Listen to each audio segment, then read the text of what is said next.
Show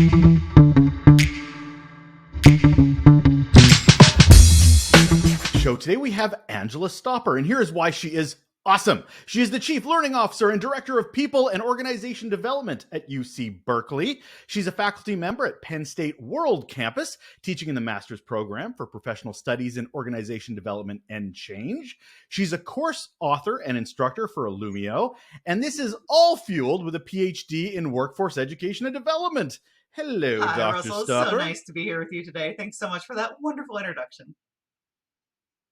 Oh, my pleasure. Now I'm going to either touch on a really sore spot or a really sweet spot for you, which is the first question I have to ask, which is, what's your best or worst employee experience? Could be your first. I don't know. Oh my goodness. So I'm imagining you can judge people's personalities by how they answer this, right? I'm going positive for you.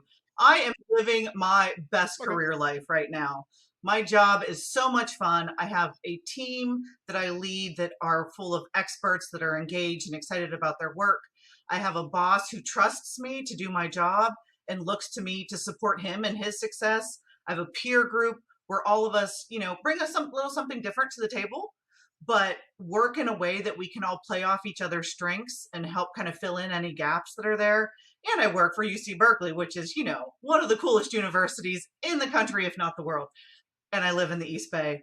So, perfect weather, perfect life, perfect job. Things are really good. Things are really good. So I'm happy for you and I hate you a bit, Angela. That's very sweet that you jumped already the positivity checklist there. I want to go into the topic really badly because I know we did a pre-chat and I'm like, oh, this is going to be good. But I want to dig into one thing about this because I always find it interesting about positive environments because, to be honest, you only know it's positive because you have had not so positive. So in this environment, what is one thing that's happening in a good way that you're like, oh no, this is fantastic? Like there is just this one thing that you walk into a room and you're like, this is it's not so normal. Interesting you mentioned that, Russell, and you're 100% right. I have had some experiences. I literally had a manager in a performance evaluation once tell me that I was very tall and very blonde. So yeah. Okay. You're very short and very brunette. What do you want to do? Anyway.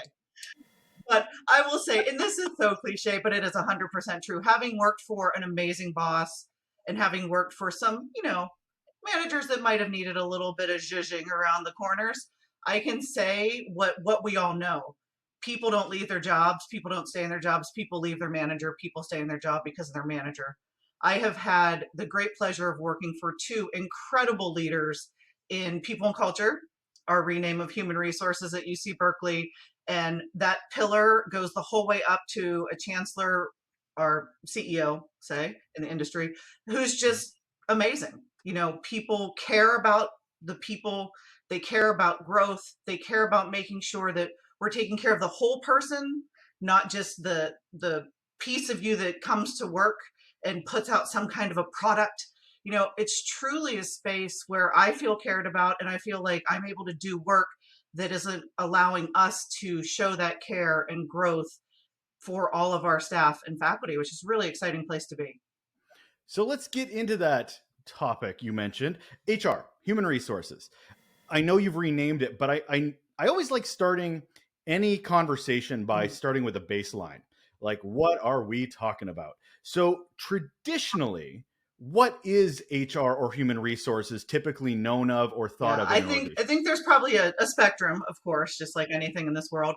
There are HR shops that are kind of those 1950s personnel shops, making sure you're doing your compliance training, making sure people are signing their I-9s when they get hired, and they call that onboarding, just kind of that bare bones personnel kind of space. And then you move into the more human side where people start caring about learning and development. Well, actually, before that, we get into the more risk side of human resources, I guess, which is in that employee and labor relations space. And then, you move into that place where I think people start thinking more about the people and they think about talent acquisition, workforce development, learning and development. then you can move the whole way to the other end of that spectrum where you're more in the people and culture space where we are. So it's all of the things, it's all of the hiring, it's all of the onboarding, it's all of the legal, it's all of the risk, but we also play in that opportunity space of human resources where we get to think about learning and development and employee engagement and employee experience and celebrating our employees. And so I think you can fall anywhere on that continuum. I really like being in that 2.0 space, in that people and culture space. So we're going to talk about HR and its need for change. But as I sort of said at the beginning, to be positive, we have to know the negative. So if there's a need for change, why has there traditionally been a need for change? Because I hear what you're saying about the spectrum, but from what I'm hearing is it's not like cherry picking along the spectrum. Usually it's a bare minimum. And then if we have the time and resources, we'll do labor relations. Oh, if we have the time and the resources, we'll do that. Oh, wait, if we have the time, like it's really stacking on that Jenga tower, as it will. So what is the need? Why is there a need? I think one of the biggest things that I get interested in is that we are still following some habits, and I'm calling them habits intentionally. We are following habits that were developed during the Industrial Revolution. You come to work at 9, you go on break at noon, you eat lunch for an hour, you come back at 1, you leave at 5, because everybody was producing a widget on an assembly line. If you have, Industrial Revolution experts listening to this, they're going to have questions and comments about that, I'm sure, but we're generalizing here. I'm just an HR PhD, right? So, but there was a time and place for that. You were bringing people together. They all needed to be in the same space, in the same place, making the thing that was, going down the conveyor belt. I will argue that we have moved to a place now where we're not just a manufacturing society. Even more predominantly, we're kind of a thought society. We still produce stuff, obviously, but we produce a lot of thought leaders. We produce a lot of knowledge. We have knowledge workers that work for us. Marshall Goldsmith, I think, is one of the most inspiring coaches I've ever talked to. And one of the things that he talks about is if you have a knowledge worker working for you, you don't need to tell them what to do, because the whole point of a knowledge worker is they're smart. They know what to do. They got it. They can do the do. But what they need is a manager who's going to coach them and help them to be successful in the ways that come around culture and learning and growth and development. And so I think because we've made this massive shift over hundreds of years here in this country, following some of those, and other countries as well, following some of those habits from the early days when this was how we set up work, and this is what work meant, and this is what work looked like. It's very, very different now. And so we need to change because the world around us is changing. The people are changing. Their needs are changing. People don't want to punch a time clock and put in the minimum amount of effort and get their paycheck. There's probably people that want to do that. Is it all in a name? Because I know you've changed it UC Berkeley to people and culture. I've heard other people operations. Is slapping a name on it helping with this change management, or what is the DNA of those decisions? The slapping of the name on it, I think there's lots of people that slap names on things and call it something new, and then they do absolutely nothing to actually change. And so the name piece was great, but it came later. The first kind of things that we started thinking about, and this was through the leadership of, the people on my team, the people I report to, we started thinking about, we want to be a place that great people work.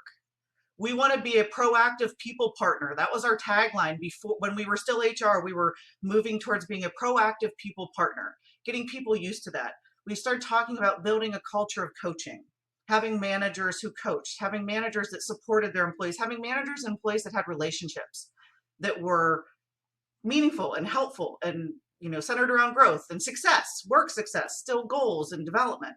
So we changed the way we do performance evaluation. We used to do, which I'm sure many people still do, the kind of once a year fill out the thesis with 12 points and scales and write 20 pages justifying your existence to continue receiving a paycheck. And we said, if we want to move to this proactive people partner, if we want to move to people and culture, if we really want to create a culture where we're saying people are important, we need to stop thinking about rewarding behaviors that are leaning more in that old way of thinking space. People shouldn't have to write a 30-page thesis talking about why they're adding value.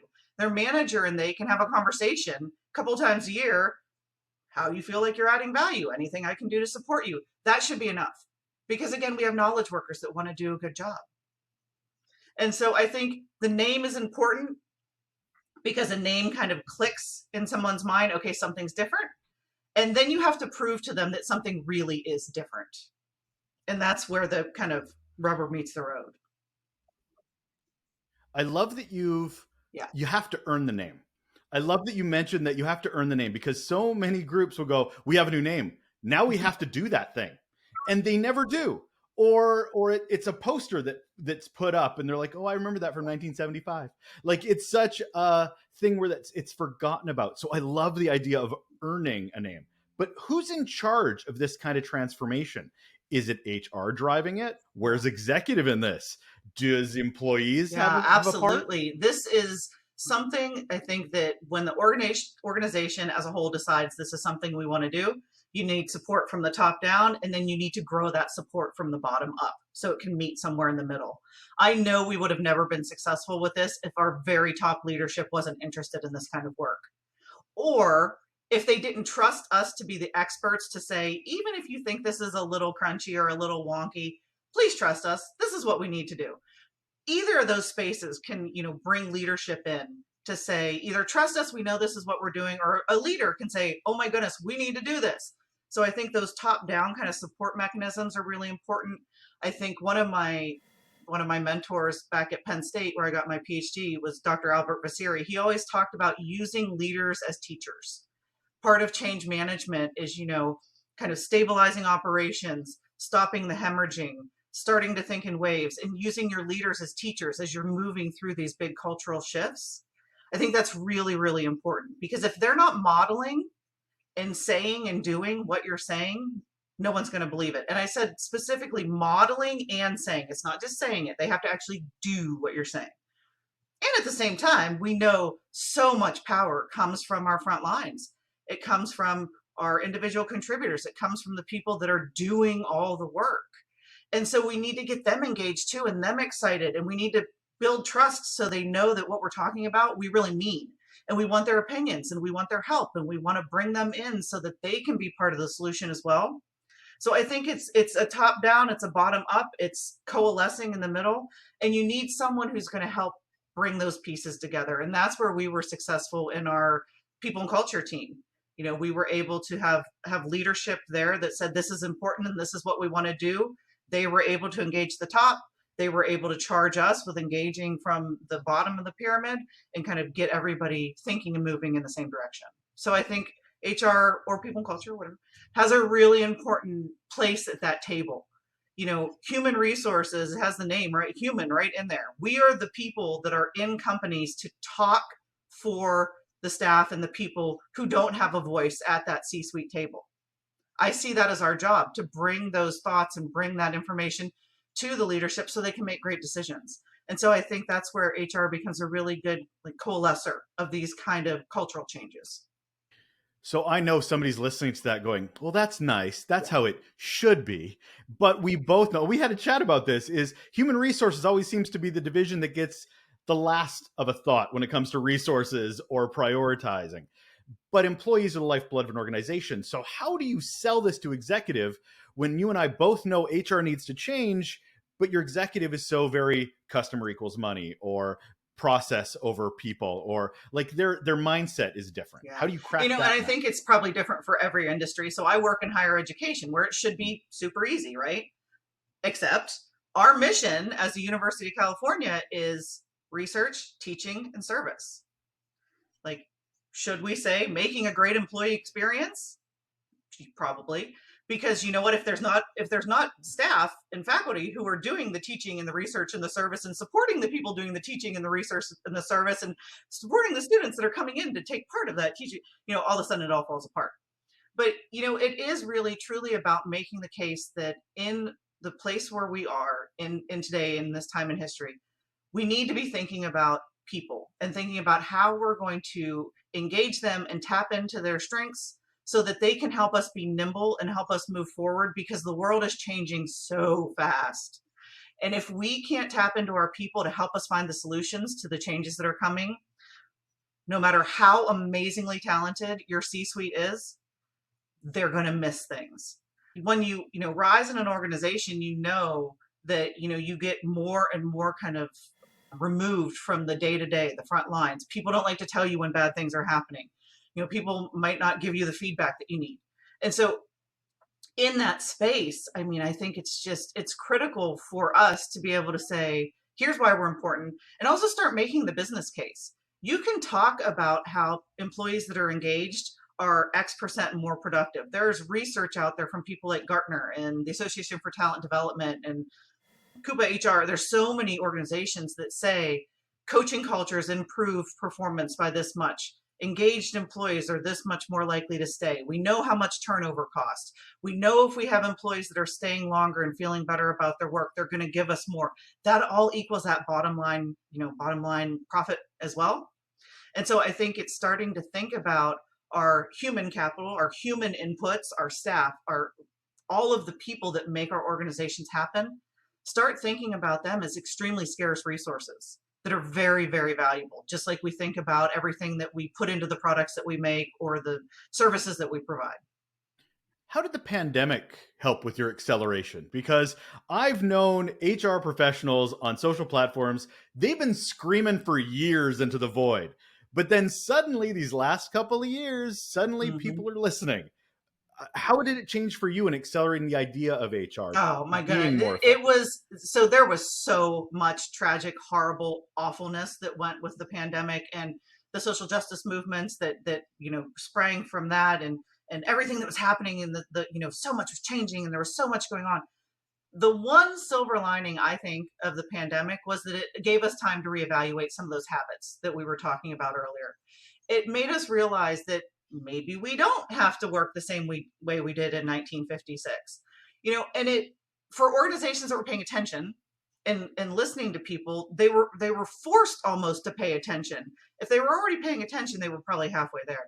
If they weren't paying attention to it all of a sudden, you know, I remember I was at the office. It was the day before St. Patrick's Day in 2020, and the message came out, everybody go home. Like, everybody out, everybody leave, we're done. And as the learning and development person, I had to think, oh goodness, what does this mean? Like, we are going from a campus, an organization that was predominantly a work on campus, work in our space organization. All of a sudden, we're sending everybody home, and we still need to be successful. We still need to be producing the outcomes that we were looking for. How are we going to, as people and culture, support people in that change? And so I think it was an amazing opportunity for us to prove some things that we already thought we knew would work, to test some things to see what does and actually doesn't work. And, you know, I think my great hope is that people learned from that experience and maybe unlearned some of the things that we've been thinking are universal truths for a very long time. And my great hope is that we don't just backslide the whole way back to 1950. I hear a lot of people talking about, well, you need to be in the office, and because culture is important. So culture is important, 100% positive. Yep, I Sure. agree. Do you need to be sitting in a cubicle answering emails beside someone else who's sitting in a cubicle answering emails for 9 hours in order to create culture? I'm going to say no. I don't think that's how culture is created. And so I think, you know, people say things sometimes like, well, we love culture and we need culture, and it's so important to us, so everybody come back to the office. I'm not sure those two things are quite as linked as some people would like us to believe. So right now is the really important part, I think, for people who are in the human space, the workforce space, to say, whoa, whoa, whoa, let's think about what we learned. Let's think about what worked. Let's think about what didn't. Let's keep experimenting. Let's keep pivoting. Let's keep being thoughtful, and let's keep progressing instead of backsliding into something that probably after 3+ years is not going to feel as comfortable as you think it's going to feel. I've never seen executive be more concerned about culture than when remote work Right? was thrown at them. Suddenly they Yes. care about culture now. So much change. Can't deny that so much has changed. And pandemic's one. I mean, obviously it was a big one, but just everything in our world seems to be so in flux. So this is one Mhm. more. And if you've worked in HR for the last 10 or 20 years, this might be a shift for you. So for this new HR, what kind of skills, what kind of leadership do you think would be best suited for this new Yeah. people and culture? One of my friends and mentors that was the woman that actually hired me at UC Berkeley, Joe Magnus, she said to me, HR works on a spectrum of risk to opportunity. So, you know, kind of that ELR, employee and labor relations space, there's a lot of risk space in there. And there's a lot of opportunity. So if you can think about bringing folks in that have skills that lie on that opportunity side, I think you'll be really well placed. So bring in people that have wonderment, that look at something and think, how can I make this better? Bring in people that are innovators, that can take an idea and move it forward. Bringing in people that can bring people together and get them excited about ideas. I think those are really, really important characteristics. Obviously, you need experts in the space, because often we still do play in that risk area of human resources. You need people that know what they're doing. You need people that care about the mission. You still have to do compliance training, even if it's boring, you don't want to do it. We still need to play in that risk space as well, because we are the human resource workforce group of organizations. And at the same time, I think there's a little bit of space to bring in people that are more in that curiosity, trying new things. I think you need to get away from perfectionism. I think perfectionism is one of the most deadly traits that people have. Because frankly, right now, if you're waiting for everything to be perfect with the bow on top and the box perfect so you can present it to somebody, the world has already changed while you were busy like wrapping the present and putting the bow on. And you know what? It's not perfect anymore. So you need to be able to have enough comfortableness with risk that you're willing to kind of try things and pivot when it doesn't work. Do experiments, see what works, see what doesn't. I think those kind of that scientific method, strategic thought, comfort with ambiguity, I think all of those are really important traits that we need in human resources right now, because it moves us on our spectrum more towards that opportunity space. But we're really nailing that culture too, because they have to be open to that Yes. failure, that ambiguity. Because even if HR wants you to, you got executive going, but Mhm. money, but Right. money. I mean, I work at UC Berkeley. We're the #1 public institution in the world. Let me tell you how many A+ students work here. All of them. Everybody they are the smartest people I have ever worked with in my life work on this campus. It is incredible. And when you have that you know success, and you feel that need for high achievement, it can be really scary to say, you know what, let's get it 90% and see what happens. And so that's where it becomes really important, again, to have that top down and that bottom up piece, because you need a community that can support people in saying, even if it's not 100%, we know that, we'll get it there. We know that it's okay to present it in the space that we're presenting it in now, because we're going to pivot, we're going to adjust, we're going to have a hypothesis, see what happens, we're going to make some changes. And you can't do that, to your point, if the top is watching and saying, well, that TPS report didn't have a cover sheet on it. That's a problem for me, or whatever it is that they're worrying about in the perfectionist world these days. You touched on it there about age. You've got a lot of students working at the makes sense, university. But at the same time, there are Yeah. other generations that HR has to work with. How does a new HR approach a generational workforce that may have different demands and expectations of Yeah, the organization? I think we probably have every generation working for us, from our student employees to our emerita faculty, who, probably still reach into that great generation, veteran generation kind of generation. I think with anybody, it's really about talking about the why and the how, not the do this, do that. It's really about educating and being able to share stories and share successes that people resonate with and that matter to them. And so, that's not easy, because something that matters to a 20-year-old who is a first gen college student that has never been in California, it's probably very different than something that matters to a Nobel Prize winner who has been a faculty member for 30, 40 years. But if you can figure out your clients, and I would say it's human resources, all of those people are our clients. Our clients are every person that works for us. figuring out what matters to them, and that's individual for probably every person, because every 20-year-old's not the same, just like every Nobel Prize winner is not the same, just like every me and you is not the same. But figuring out what's important to them, and then trying to tell your story with that in mind. The best way to figuring out what's important to people is to ask them. How many times have you been in a situation where somebody's like, it's this person's birthday, we should have a party, maybe we should go to dinner, maybe we should. Here's an idea. Why don't you ask them what they want to do for their birthday? When you're at work, oh, we have an employee recognition program coming up. I wonder what should we do? Should we have lunch? Should we give them a gift? Should we get them a clock? Ask them. The challenge with that, though, is when you survey or when you ask, you then need to do something with that. And so we're very good at sending out short kind of employee experience, culture, climate surveys, sharing back the results that we get, which can be scary because sometimes they're not, shiny stars. Sometimes we get, a C or a D or an F. But sharing that back with people, then telling them what we're going to do about it, then reminding them that we told them what we were going to do about it, then sharing with them how much progress we've made, all of that, I think, really helps to tell that story so that anybody, regardless of where they're falling in their career, can be excited about the change that's happening. How do you know you're successful? You've changed. You're a new name. You're a new HR 2.0. Why not? How do you know that it's working to make so that that's shift? it. So we have a couple different indicators that we looked at, our key performance indicators, or KPIs. We wanted to talk about, were people that were involved in some of the learning and development changes we were making, were they staying longer? Were they performing better on their performance evaluations? Were they, we don't really promote, but were they growing in their careers? The challenge with that KPI is it takes about 3 years to see that, right? So generally folks were staying in their jobs about 3 years on our campus. So we had to say, hey, trust us, we think this is going to work.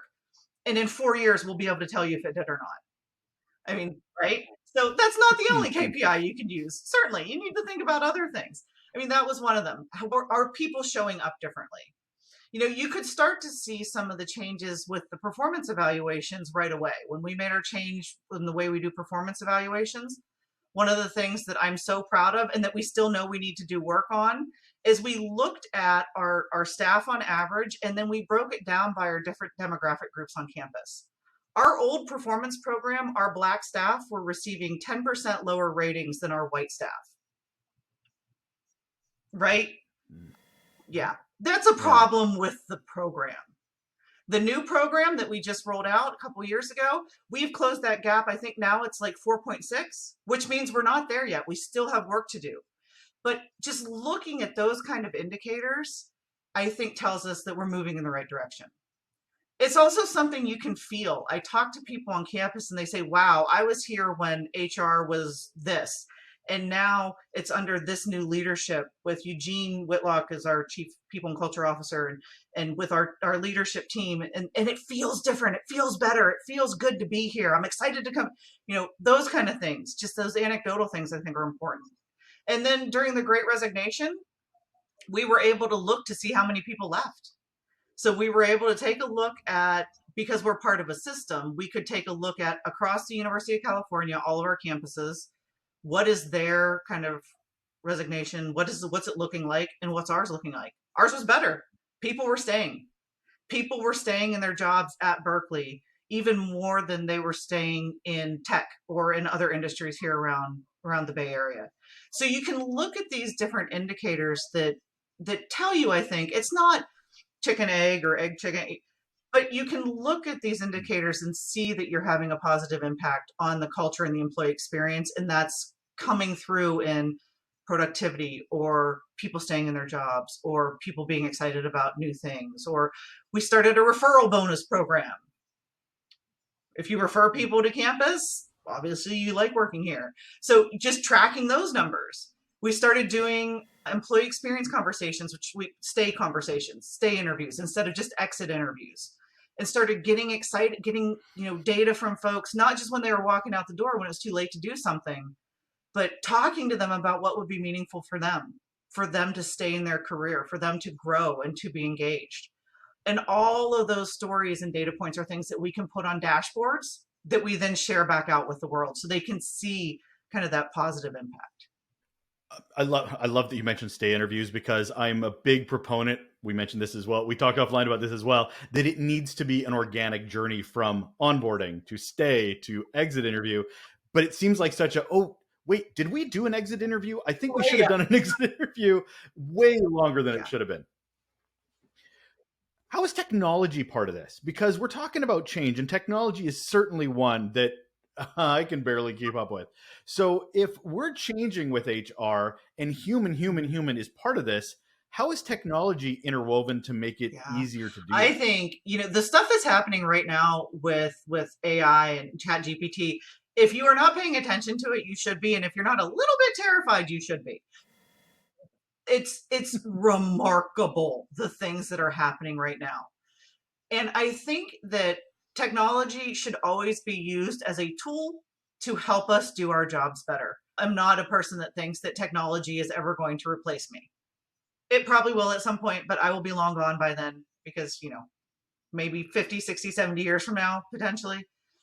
At the same time, I think that there is so much in technology right now that we can be using to help us do our jobs more efficiently, more effectively, faster, quicker. We have to be careful because, some of the algorithms that AI is based on were created by a certain group of people that might have a certain bias level that we need to pay attention to. And we need to continue to think strategically and thoughtfully about how we're employing these tools to be successful. But I think that the opportunity is really figuring out what your vendor is, figuring out what your tech is, figuring out what you can do to take things off of your plate that technology can do for you that frees you up to do the more human things, to do the more thoughtful, strategic aspects of our work. And that's what I think is really exciting about the tech that I'm seeing popping up right now. I know very shortly we will have AI that will be able to do exactly what you and I are doing right now. And it'll probably be more eloquent than I'm saying it. They'll be able to have a Russell Angelo conversation about XYZ, and people will be like, wow, those are brilliant people. We are brilliant people, of course, Russell. But, And they won't look as good either. I'll tell you that straight out of the gate. No. but I think it's all about figuring out what you can take off of your plate that technology can lighten up for you to give you the space to really do that human work that we can do to make people's lives better, more efficient, more effective, more profitable, happier, whatever it is that's meaningful for them. You've been in the organization behavior space for a while. You've studied the hell out of it. Is there any stigmas you're still worried that HR will keep with it, even with as much change as we're trying to get through and make it HR more relevant than it might be in Oh my some goodness, organizations? yes. I'm actually thinking I'm writing a talk right now on like the 5 things we need to unlearn immediately to continue to be successful. I think there are things that we think we know as universal truths that are not universal truths. We need to stop using the term change fatigue. I feel like an organization consultant such as myself invented that term at some point to make a lot of money. The reason why humans are where we are on the food chain on this planet is because we have the ability to adapt and change.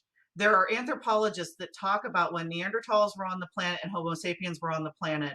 And one of the reasons that they think the Homo sapiens overtook Neanderthals was because they looked at the tools that the two groups had.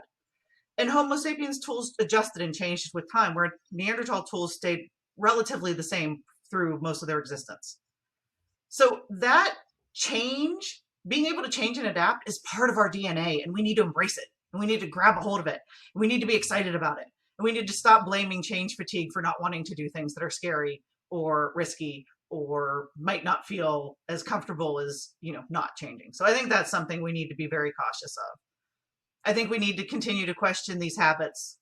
When we're saying about bringing people back to the office in order to build culture, bring people back to the office and then build culture. You're not going to build culture simply by bringing people back to the office. Thinking about these things holistically and keep making sure that you're paying attention to them, I think are things we need to continue to pay attention to. I think we just need to keep questioning. We need to keep growing and we need to keep thinking in that space in order to be successful.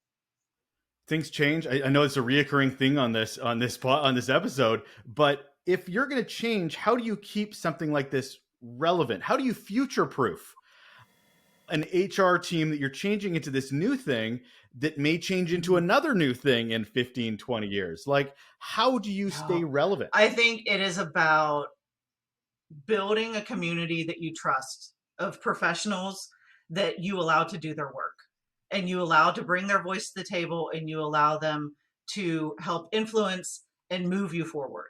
No one person has all the answers now. No one person had all the answers 50 years ago. Certainly no one has all the answers now.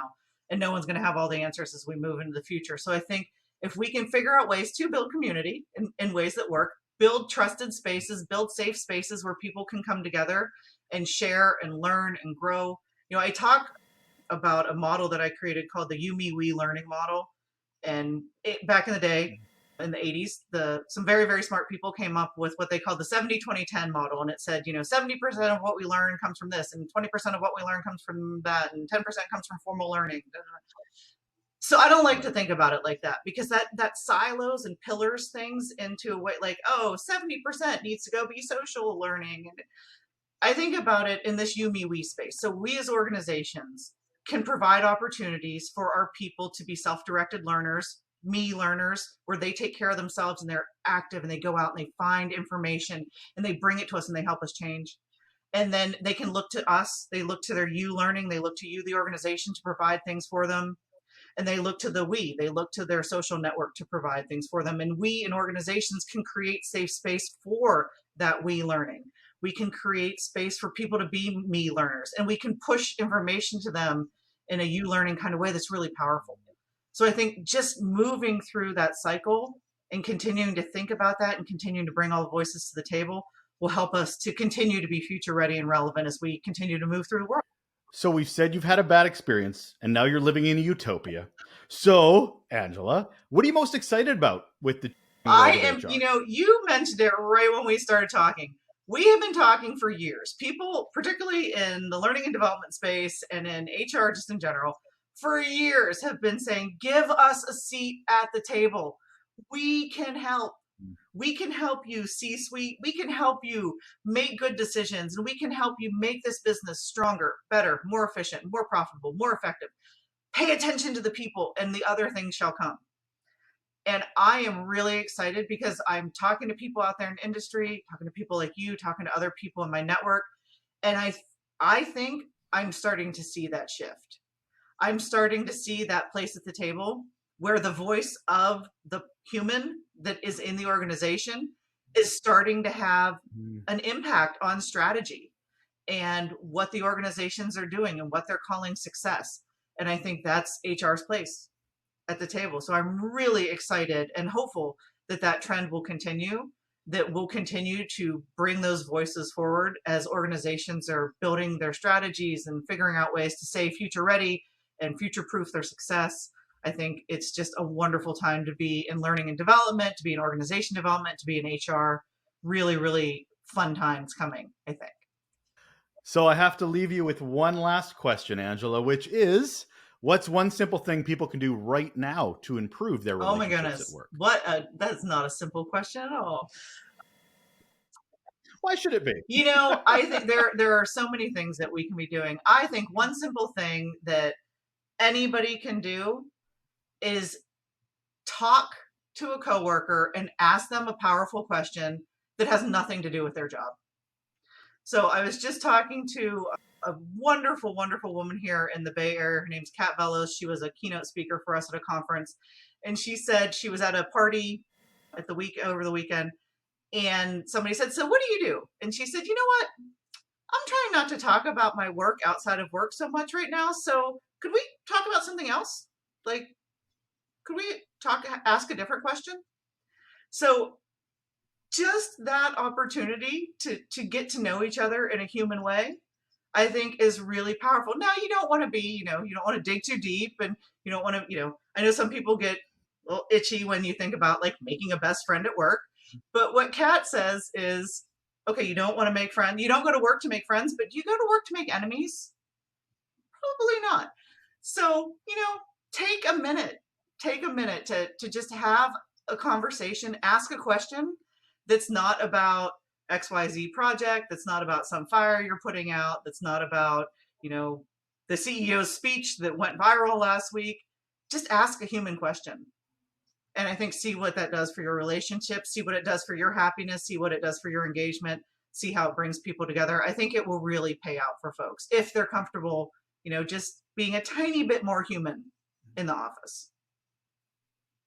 That is Dr. Angela Stopper. She is the Chief Learning Officer and Director of People and Organization Development at UC Berkeley. And So thank you very much much. fun being here. Thanks for having me. I hope somebody got a nugget or two out of the conversation. It was truly a pleasure. Thank you for all of the work you do, bringing our community together and helping us learn from each other, making that safe space for us to talk and share and grow. You're changing the world every day, bit by bit. So thank you for that. I really appreciate it. So we leave the show with me blushing. Thanks, Angela. Way to go. Nicely played.